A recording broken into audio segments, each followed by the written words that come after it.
Hello friend, कैसे हो? मुझे आशा है आप सभी लोग अच्छे होंगे। ये मेरी साइकोलॉजी की वीडियो नंबर 4 है, जिसमें मैं सीरीज़ चल रही है, जिसमें मैं पहले 3 वीडियो बना चुका हूँ। जिसको अभी तीनों वीडियो देखनी हो वो डिस्क्रिप्शन में जाके लिंक पे क्लिक करके देख सकता है। ये हमारा चैनल है ब्रेन टीजर, और इसका मैंने पहले ही बोला था कि मैं अपनी सीरीज़ चलाऊंगा साइकोलॉजी की, और इसमें मैं अपनी वीडियो नंबर 4, जैसे मैं बोला था, अपनी डेली एक वीडियो डालता हूँ। और इस तरीके से साइकोलॉजी कराऊंगा ना आपने पहले कभी पढ़ी होगी और न शायद आप कभी पढ़ोगे। अभी मेरी वीडियो कुछ ज़्यादा नहीं डली है, इसलिए आपको विश्वास कम होगा, लेकिन जैसे जैसे मेरी वीडियो बढ़ती जाएंगी आपको यहाँ से पढ़ना पड़ेगा, क्योंकि मैं उस तरीके से यहाँ पे कंटेंट इकट्ठा करने की कोशिश कर रहा हूँ जहाँ पर आपको कोई भी भर्ती में बैठोगे, शिक्षक भर्ती में, आपको यहाँ से बहुत ज़्यादा सहायता मिलेगी। मैं कहता हूँ कि यहाँ से शायद ही कोई क्वेश्चन बाहर जाएगा। मैं क्वेश्चन की सीरीज भी कराऊंगा जो मोस्ट इंपॉर्टेंट क्वेश्चन होते हैं। आपका यूपी टेट हुआ, सी टेट हुआ, एच टेट हुआ, रीट हुआ, सुपर टेट, कोई भी क्वेश्चन यहाँ से बाहर नहीं जाएगा, ये मेरा आपसे वादा है। क्योंकि मैं यहाँ पे खुद रिसर्च करके उस टॉपिक के बारे में और जितना हो सकता है उसका पूरा कंटेंट इकट्ठा करके तब आता हूँ। ठीक है, तो इस सीरीज़ को मैं आगे बढ़ाते हुए अपनी वीडियो को आगे बढ़ाऊँगा। आज का टॉपिक मैंने लिया है गर्भावस्था, यानी कि जो गर्भावस्था होती है उसमें विकास, जो बच्चे का विकास होता है किस तरीके से विकास होता है। ठीक है, देखिए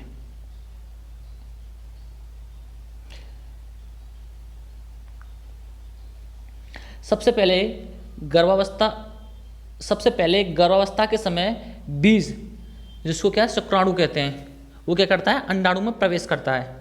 सबसे पहले गर्भाधारण के समय बीज जो है अंडाणु में प्रवेश करता है और युक्ता नामक आकृति बनाता है। कैसी आकृति बनाता है? युक्ता नामक आकृति बनाता है। और युक्ता आकृति अंडाणु के आवरण में बीज सुरक्षित रहता है। वो क्या है? अंडाणु के आवरण में जो क्या है, बीज सुरक्षित रहता है। इस समय बनने वाली आकृति जाइगोट नामक, कौन सी है, क्या नाम है उसका? जाइगोट नामक आकृति कहलाती है। कौन सी है?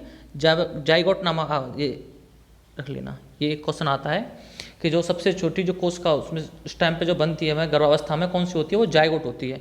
इसका जो आकार जो होता है, एक जो पिन होती है उसकी नोक के बराबर आकार होता है। इसका सिर्फ जो पिन होती है हमारी, उसके नोक के बराबर, सुई की नोक के बराबर आकार होता है जाइगोट का। एक कोशिका होती है। इस बीज को यौक नामक पदार्थ से पोषण की प्राप्त होती है। किससे? यौक नामक, जो अंडे की दीवार से एक तरल पदार्थ के रूप में स्थापित होता रहता है। यानी कि क्या है कि जाइगोट नामक की आकृति बनती है जब क्या है, बीज जो है अंडाणु में प्रवेश करता है तो एक जाइगोट नामक आकृति बनती है, जिसको अंडे की दीवार से तरल पदार्थ के रूप में स्रावित होता रहता है। किस, क्या? यौक नामक पदार्थ। ठीक है, जिससे उसको पोषण प्राप्त होता रहता है। आगे देखिए, लगभग 15 दिन तक बीज इसी अवस्था में रहता है। क्या है? 15 दिन तक जो बीज है इसी अवस्था में रहता है, इसलिए इस अवस्था को बीजावस्था भी कहते हैं। क्या, कौन सी अवस्था कहते हैं? बीजावस्था। याद रखिएगा कि जो 15 दिन तक जो बीज है इसी अवस्था में रहेगा, और इसको क्या बोलते हैं? बीजावस्था कहते हैं। देखिए, 16वें दिन अंडा फूट जाता है और भ्रूण के रूप में बीज बाहर निकल जाता है। इस समय इसमें लगभग 32 कोशिकाएं होती हैं। ये क्वेश्चन आता है, ये इसीलिए लिखा है मैंने कि 16वें दिन अंडा फूट जाता है और क्या है, एक भ्रूण के रूप में जो है बीज से बाहर आ जाता है। और इसमें लगभग कितनी कोशिकाएं होती हैं? 32 कोशिकाएं होती हैं। जिस टाइम पे ये अंडे से बाहर आता है जो भ्रूण है, उस टाइम पे 32 कोशिकाएं पाई जाती हैं। ठीक है, देखिए यहाँ तक मैं एक बार बोल देता हूँ, समझा देता हूँ। सबसे पहले क्या होता है, बीज अंडाणु में प्रवेश करता है और क्या है कि युक्ता नामक आकृति बनाता है। और जो युक्ता नामक आकृति बनाता है उसको क्या बोलते हैं हम? जाइगोट कोशिका बोलते हैं। जाइगोट, जो एक सुई के नोक के बराबर आकार की होती है, जिसे क्या है, जिसे अंडे की दीवार से एक तरल पदार्थ के रूप में स्रावित, एक यौक नामक पदार्थ से उसको क्या है, पोषण मिलता रहता है, जो कि अंडे की दीवार से एक तरल पदार्थ के रूप में स्रावित होता रहता है। लगभग 15 दिन तक बीज इसी अवस्था में रहता है, और इस अवस्था को क्या कहते हैं? बीजावस्था कहते हैं। और 16वें दिन अंडा फूट जाता है और यह बाहर निकल जाता है। इस समय इसमें लगभग 32 कोशिकाएं होती हैं। ठीक है, आगे चलते हैं। भ्रूण जो है अपरा, नाल या प्लेसेंटा, एक ही चीज है तीनों। ठीक है, उसको अपरा बोल देते हैं या नाल बोल दो या प्लेसेंटा नामक आकृति के सहयोग से माँ के गर्भ के दीवार से चिपक जाता है। जो भ्रूण निकलता है अंडे से वो क्या करता है, अपरा नाल या प्लेसेंटा नामक आकृति के सहयोग से माँ की गर्भ के दीवार से चिपक जाता है और गर्भ की दीवार के सहारे बहुत तेजी से चक्कर लगाने लगता है। क्या है, जैसे उसको प्लेसेंटा नामक उस आकृति से सहायता से माँ की गर्भ से चिपक जाएगा और माँ की जो गर्भ में जो भ्रूण है वो तेजी से चक्कर लगाने स्टार्ट कर देता है और इसका आकार भी बढ़ने लगता है। जो भ्रूण का आकार है इस तरीके से क्या है, बढ़ने लग जाता है और गर्भाकाल के 2 माह पूर्ण होने तक लगभग सभी अंग बनने शुरू हो जाते हैं। लगभग जो गर्भाकाल का जो समय है जैसे 2 माह का हो जाएगा तो इसमें सभी अंग बनना स्टार्ट हो जाते हैं और वो क्या है, माँ के गर्भ में तेजी से चक्कर लगाने लग जाते हैं। देखिए मोस्ट इंपोर्टेंट क्वेश्चन नोट डाला है मैंने। सबसे पहले सिर का निर्माण होता है। क्वेश्चन आता है कि गर्भावस्था में सबसे पहले किस अंग का निर्माण होता है, तो किस अंग का निर्माण होता है, सबसे पहले सिर का निर्माण होता है। ठीक है, याद रखिएगा। देखिए ये 3 आकृति हैं। भ्रूण 3 परतों से बनी आकृति होती है। जो भ्रूण है, जो अंडा से निकली हुई आकृति है, उसमें सबसे पहले सिर का निर्माण होता है और जो कि लगभग 3 परतों से बनी हुई आकृति होती है। वो किसकी, 3 परतों की। तो सबसे पहले बताऊंगा मैं, एक्टोडर्म होता है ये, एक्टिडर्म नहीं, एक्टोडर्म।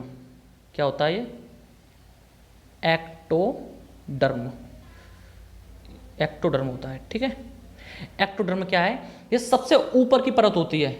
जो एक्टोडर्म है, भ्रूण की सबसे ऊपर की परत होती है और जिसमें क्या है, त्वचा व बालों का निर्माण होता है। जिससे क्या है, त्वचा व बालों का निर्माण होता है और सबसे ऊपर की परत होती है एक्टोडर्म। ठीक है, अब आते हैं हम मीसोडर्म। मीसोडर्म, जो मीसोडर्म है जो मध्य की परत होती है। वही एक्टोडर्म सबसे ऊपर की हो गई तो मीसोडर्म मध्य की परत हो गई, जिसमें क्या है, मांसपेशियां बनती हैं। क्या बनती हैं जिससे, मांसपेशियां। ठीक है, मांसपेशियां बनती हैं। अब आया एंडोडर्म। एंडोडर्म सबसे अंदर की परत होती है।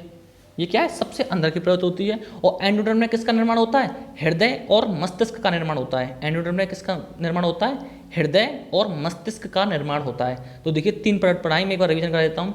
एक्टोडर्म सबसे ऊपर की परत जिसमें त्वचा व बालों का निर्माण होता है। मीसोडर्म मध्य की परत जिसमें मांसपेशियों का निर्माण होता है। एंडोडर्म सबसे अंदर की परत जिसमें हृदय और मस्तिष्क का निर्माण होता है। देखिए इसको लिख लेना, जो बोल रहा हूँ मैं, वीडियो को पॉज करके आप लिख लेना। ठीक है, सारा नोट एक तरह से बनाते जाइए, बहुत काम की चीज़ है। अब देखिए जो हमारा गर्भावस्था होती है उस टाइम पे ये हमारे 3 हार्मोन्स होते हैं। एक होता है प्रोजेस्टेरॉन, ऑक्सीटोसिन और एक होता है रिलैक्सिन हार्मोन। ये 3 हार्मोन होते हैं, इनके क्या क्या वर्क होते हैं देखिए। देखो इनके हार्मोन्स को बताने से पहले मैं एक चीज़ और बता दूं कि जो भ्रूणावस्था के लगभग अंतिम दौर में सिर, मस्तिष्क, हृदय, हाथ, पैर, जैसे मतलब सभी अंग बन जाते हैं। कहने का मतलब यह है सभी अंग बन जाते हैं और गर्भाकाल के 6 माह के समय तक बालक पूर्व शिशु बन जाता है। यानी कि जैसे 6 महीने होंगे उस टाइम तक क्या है, बालक पूर्व शिशु बन जाएगा, पूर्ण रूप से शिशु बन जाएगा। 6 महीने का जो बच्चा है जो गर्भावस्था में रहेगा वो लगभग पूर्ण शिशु बन जाता है। लेकिन 6 से 9 महीने के बीच में वो क्या है, परिपक्वता को प्राप्त करता है और बाहरी वातावरण से क्या है, इफेक्ट वही होने लगता है। क्या है, बच्चा तो बन जाएगा अंदर, लेकिन 6 से लगभग 6 वर्ष तक, लेकिन जो शिशु जो बनेगा, जो बच्चा जो बनेगा वो 6 से लेकर 9 तक परिपक्वता को प्राप्त करता है और लगभग 280 दिन या कह दो 9 महीने का होते होते हुए वो एक बालक का जन्म हो जाता है। ठीक है, तो क्वेश्चन आ भी जाता है कि पूर्ण शिशु लगभग गर्भाकाल में कितने माह का बन जाता है, 6 माह का। लेकिन 6 से 9 महीने के बीच में क्या करता है, वो परिपक्वता को प्राप्त करता है और वह बाहरी वातावरण से इफेक्ट भी होने लग जाता है, बाहरी वातावरण से प्रभावित होने लग जाता है। ठीक है, और लगभग 280 दिन होते होते उसका जन्म हो जाता है। अब हार्मोन के बारे में बता रहे थे, हार्मोन के बारे में देखिए। गर्भावस्था में ये 3 हार्मोन्स हैं जो बहुत ही इंपॉर्टेंट है और क्वेश्चन हमेशा एक क्वेश्चन इसमें से पूछ लिया जाता है। कौन कौन से, प्रोजेस्टेरॉन, ऑक्सीटोसिन और रिलैक्सिन हार्मोन। देखिए सबसे पहले प्रोजेस्टेरॉन हार्मोन के बारे में बताता हूँ। प्रोजेस्टेरॉन हार्मोन क्या होता है, गर्भाधारण के लिए जिम्मेदार होता है। ये जो गर्भाधारण होता है जिस टाइम पे, उस टाइम पे प्रोजेस्टेरॉन हार्मोन जिम्मेदार होता है उसके लिए, गर्भाधारण के लिए। ठीक है, क्वेश्चन आता है प्रोजेस्टेरॉन हार्मोन होता है, जिम्मेदार होता है किसके लिए, गर्भाधारण के लिए या फिर प्रसव के सहयोग के लिए या फिर संकुचन के लिए, तो और भी, और या फिर सभी के लिए। तो क्या आएगा इसमें, जो प्रोजेस्टेरोन है गर्भाधारण के लिए जिम्मेदार होता है।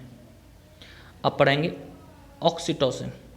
ऑक्सीटोसिन हार्मोन क्या होता है, जब गर्भाधारण में क्या है, शिशु परिपक्वता को प्राप्त कर गया, 280 दिन पूरे हो गए, लगभग 2 माह हो गए उसको, तो क्या है उस टाइम पे ऑक्सीटोसिन हार्मोन हमारे स्रावित होने लगता है, जो गर्भ की दीवार है उससे ऑक्सीटोसिन हार्मोन बहने लगता जाता है, जिससे क्या होता है कि गर्भ की दीवार में तीव्रता से संकुचित होने लग जाता है, संकुचन पैदा हो जाता है, गर्भ की दीवार में संकुचन पैदा हो जाता है, जिससे शिशु के जन्म की परिस्थितियाँ पैदा हो जाती हैं। जैसे सीधी सी बात है, जब ऑक्सीटोसिन हार्मोन निकलेगा तो ये क्या करता है, संकुचन पैदा कर देता है गर्भ में। जैसे संकुचन पैदा करेगा, जो गर्भ है वो छोटी होने लगती है, जिससे क्या है कि शिशु के जन्म की परिस्थितियाँ पैदा हो जाती हैं। तो देखिए प्रोजेस्टेरोन किसके लिए होता है, गर्भाधारण के लिए जिम्मेदार। ऑक्सीटोसिन किसके लिए होता है, जन्म की परिस्थितियाँ पैदा करने के लिए। क्यों, क्योंकि ऑक्सीटोसिन से संकुचन पैदा हो जाती है गर्भावस्था में। ठीक है, अब देखिए रिलैक्सिन हार्मोन। रिलैक्सिन हार्मोन होता है जब गर्भ की दीवार में संकुचन पैदा हो गया ऑक्सीटोसिन हार्मोन की वजह से, और संकुचन पैदा हो गया तो जो प्लेसेंटा है, जो भी मैंने बताया था, प्लेसेंटा बोल दो, अपरा बोल दो या नाल बोल दो, उसका क्या है, जो गर्भ में संपर्क जो है गर्भ की दीवार से टूट जाता है, जो प्लेसेंटा है उसका जो है संपर्क टूट जाता है, और उससे क्या है रिलैक्सिन हार्मोन निकलता है उसी प्लेसेंटा से। और रिलैक्सिन हार्मोन का क्या काम होता है, यह जनन नाल को बड़ी करते हुए प्रसव में सहायता करता है। रिलैक्सिन हार्मोन क्या करता है, यह जनन नाल को बड़ी करते हुए प्रसव में सहयोग होता है, यानी कि प्रसव जो जिस टाइम पे बच्चे का जन्म होता है उस टाइम पे जो प्रसव होता है उसमें ये रिलैक्सिन हार्मोन उसको क्या करता है, रिलैक्सिन हार्मोन उसको बड़ी कर देता है उसको। ठीक है, प्रसव करने के लिए जनन नाल को बड़ी करते हुए प्रसव में सहयोग करता है। ठीक है, तीनों को देखिए, प्रोजेस्टेरोन था गर्भाधारण के जिम्मेदार था, ऑक्सीटोसिन संकुचन के साथ ये जन्म की परिस्थिति पैदा करता था, रिलैक्सिन क्या करता था कि जनन नाल को बड़ी करते हुए प्रसव में सहयोग करता था। ये तीनों हार्मोन्स हो गए। अच्छा, अब कुछ चीज़ें और बताता हूँ मैं, जो मैंने लिखाई हैं इसमें तो वो तो लिख लेना, और लेकिन जो चीज़ें बोली हैं मैंने वो चीज़ भी लिख लेना। एक चीज़ लिखिए कि हमेशा ध्यान रखना कि बालक की अपेक्षा बालिका का गर्भकाल हमेशा अधिक होता है। बालक की अपेक्षा लिख लीजिए, एक नोट अपने आप लिख लीजिए, मैंने यहाँ पे नहीं लिखा है, लिखिए कि बालक की अपेक्षा बालिका का गर्भकाल अधिक होता है। इसमें ज़्यादा दिमाग लगाने की जरूरत नहीं है कि क्यों होता है, कैसे होता है, वहाँ पर रिसर्च नहीं कर रहे हैं हम। केवल एक क्वेश्चन आता है कि गर्भकाल का जो काल होता है किसके लिए अधिक होता है, बालक के लिए, बालिका के लिए, या दोनों के लिए समान होता है, या दोनों के लिए अलग अलग होता है, मतलब अलग ऐसे क्वेश्चन आएगा तो सबसे पहले क्या लगाएंगे हम कि जो बालिका के लिए जो गर्भकाल है हमेशा अधिक होता है, बालिका। ठीक है, एक चीज़ और लिखिए, दूसरा पॉइंट, एक इसमें दूसरा पॉइंट नोट में दूसरा पॉइंट लिख लीजिएगा इसमें कि गर्भकाल के 5वें माह में शिशु में दांतों का निर्माण शुरू हो जाता है। कौन से माह में, गर्भकाल में, लगभग 5वें माह में, लेकिन वो दिखना स्टार्ट नहीं होते, लेकिन उसका जो दांतों का जो बनना स्टार्ट हो जाता है वो 5वें माह में। ठीक है, 5वें माह में दांतों का निर्माण शुरू हो जाता है शिशु में, तो गर्भकाल के 5वें माह में शिशु में दांतों का निर्माण शुरू हो जाता है। अच्छा, एक क्वेश्चन बताइए कि जो गर्भकाल की जो समय अवधि होती है वो अधिकतम कितनी हो सकती है, अधिकतम अवधि कितनी हो सकती है और न्यूनतम अवधि कितनी हो सकती है, बताइए, बताइए। गर्भावस्था की जो समय अवधि होती है, जो गर्भावस्था में, वो अधिकतम गर्भकाल जो होता है, मतलब, और अधिकतम या फिर न्यूनतम गर्भकाल कितना हो सकता है, तो देखिए अधिकतम जो गर्भकाल है वो 330 दिन हो सकता है, इससे अधिक नहीं होगा, और न्यूनतम 180 हो जाता है, ये साइंटिफिकली है। ठीक है, अभी बताया था मैंने 6 महीने का बच्चा जब पूर्ण शिशु बन जाता है तो 6 महीने 30 से लगा लो, 6 × 18, तो लगभग 6 महीने का होते हुए बालक जन्म ले लेता है। लेकिन उस टाइम पे स्थितियाँ थोड़ी बिगड़ जाती हैं क्योंकि वो पूर्ण परिपक्वता को प्राप्त नहीं कर पाता है, इसलिए। लेकिन अगर क्वेश्चन पूछे तो उसका न्यूनतम जो गर्भकाल होता है वो 180 दिन हो सकता है और अधिकतम 330 दिन हो सकता है। देखिए, एक चीज़ और साइंटिफिकली है कि जिस बच्चे का गर्भकाल न्यूनतम होता है और जिस बच्चे का गर्भकाल अधिकतम होता है, अगर उन दोनों में कंपेयरिंग किया जाए तो ऐसा माना गया है कि जिस बच्चे का गर्भकाल कम होगा वह अधिक तीव्र बुद्धि का पाया जाता है, ऐसा माना जाता है। अब क्यों माना जाता है, कैसे माना जाता है, अब ये तो हमारे जो साइंटिस्ट हैं या फिर जो हमारे मनोवैज्ञानिक हैं उन्होंने जो रिसर्च की होंगी अपनी, उसमें पाया होगा कि जिस बच्चे का गर्भकाल कम होता है वो अधिक बुद्धिमान होता है, तीव्र बुद्धि वाला होता है, ठीक है। और ये बताया था मैंने कि बालक के अपेक्षा बालिका का गर्भकाल अधिक होता है। गर्भ के 5वें महीने में शिशु के दांत पैदा हो जाते हैं, प्रोजेस्टेरोन हार्मोन होता है, ऑक्सीटोसिन हार्मोन होता है, रिलैक्सिन हार्मोन होता है, इनके बारे में बता दिया मैंने। और 3 परतें होती हैं भ्रूण की, एक्टोडर्म, मीसोडर्म, एंडोडर्म, वो बता दी। एक्टोडर्म सबसे ऊपर की परत होती है जिसमें त्वचा व बालों का निर्माण होता है। दूसरी मीसोडर्म होती है जो मध्य की परत होती है जिसमें मांसपेशियों का निर्माण होता है। एक एंडोडर्म होता है जिसमें सबसे अंदर की परत होती है जिसमें हृदय व मस्तिष्क का निर्माण होता है। तो देखिए ये केवल मैंने इतनी बड़ी वीडियो केवल गर्भावस्था के जो विकास पे बनाई है, जो कि पूरा जितना भी क्वेश्चन बन सकते थे यहाँ से, जितना भी कंटेंट यहाँ पे आ सकता था, मैंने यहाँ पे पूरा बनाने की कोशिश की है। यहाँ से एक भी क्वेश्चन बाहर नहीं जाएगा, ये मेरा आपसे वादा है। एक यहाँ से कोई क्वेश्चन बाहर नहीं जाएगा। यहाँ से जो गर्भावस्था के जो विकास से जितने भी क्वेश्चन यहाँ पे बन सकते थे या जितनी भी चीज़ यहाँ पे पूछी जा सकती, जायगोट हुआ, जो सुई की उसका आकार कितना होता है, सुई की नोक के बराबर होता है। 15 दिन तक जो बीजावस्था में रहता है, 16वें दिन अंडा फूट जाता है, मतलब जितना भी हो सकता था मैंने यहाँ पे पूरा बता दिया है, ठीक है। सबसे पहले सिर का निर्माण होता है, पूरा सारा याद रखिएगा और पूरी वीडियो देखिएगा और यहाँ पे लिखिएगा। जो चीज़ मैंने यहाँ पे एक्स्ट्रा बताई है उसको वीडियो को रोक के उसको भी लिख लीजिएगा। तो मैंने यहाँ पे सिर्फ गर्भावस्था के लिए इतनी बड़ी वीडियो बनाई कि उसमें विकास किस तरीके से विकास होता है बच्चे का, किस तरीके से उसकी जन्म की परिस्थितियाँ बनती हैं, किस तरीके से उसमें अंगों का बनना होता है और किस तरीके से बच्चे का जन्म होता है, ठीक है। अपनी वीडियो को मैं आगे बढ़ाऊँगा, यहाँ आज के लिए यहाँ पे इतना ही काफ़ी है। अगर आपने हमारा चैनल सब्सक्राइब नहीं किया है तो प्लीज़ इसको कर दीजिएगा, लाइक शेयर जितना हो सके इसको बढ़ाइएगा, अपना प्यार दीजिएगा, जिससे कि हम आगे और वीडियो बनाने के लिए प्रोत्साहित प्राप्त करें, आपसे प्रोत्साहित हो जाएं अंदर से, ठीक है। तो थैंक यू वेरी मच।